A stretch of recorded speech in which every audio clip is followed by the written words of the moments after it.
Next part growing with family, kids and unsupportive people.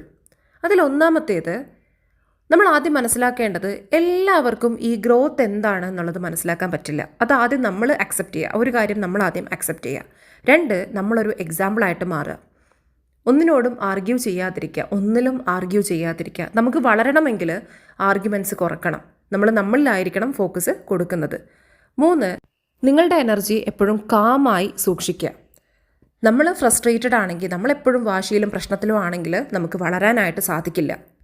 4, നിങ്ങളുടെ കുട്ടികളെ emotional regulation പഠിപ്പിക്കുക. എങ്ങനെ? നിങ്ങളൊരു എക്സാമ്പിളായി മുന്നിൽ നിന്നുകൊണ്ട് നിങ്ങളാണ് ആദ്യം പഠിക്കേണ്ടത്. കുട്ടികൾക്ക് റോൾ മോഡലായിട്ട് മാറുക. 5, ഹെൽത്തി ബൗണ്ടറീസ് നിങ്ങളുടെ ഏറ്റവും പ്രിയപ്പെട്ട ആൾക്കാരോടും സെറ്റ് ചെയ്യുക. ഹെൽത്തി ബൗണ്ടറീസ് നമുക്ക് ആവശ്യമാണ്. 6, വാലിഡേഷന് വേണ്ടി പിന്നാലെ നടക്കാതിരിക്കുക. ആരുടെയും സ്വന്തത്തിൽ വിശ്വസിക്കുക. മറ്റുള്ളവർ പറഞ്ഞാലേ എനിക്ക് ഇന്ന കാര്യങ്ങൾ ചെയ്യാൻ പറ്റുള്ളൂ, അല്ലെങ്കിൽ ഇവരുടെ യെസ് കിട്ടിയാലേ എനിക്ക് ഇന്ന കാര്യങ്ങൾ ചെയ്യാൻ പറ്റുള്ളൂ, അല്ലെങ്കിൽ എന്നേക്കാളും ഞാൻ വിശ്വസിക്കുന്നത് ഇന്ന ആൾക്കാരെയാണ്. ഈ രീതിയൊക്കെ ഒഴിവാക്കുക. അവനവനിൽ ആദ്യം വിശ്വസിക്കുക.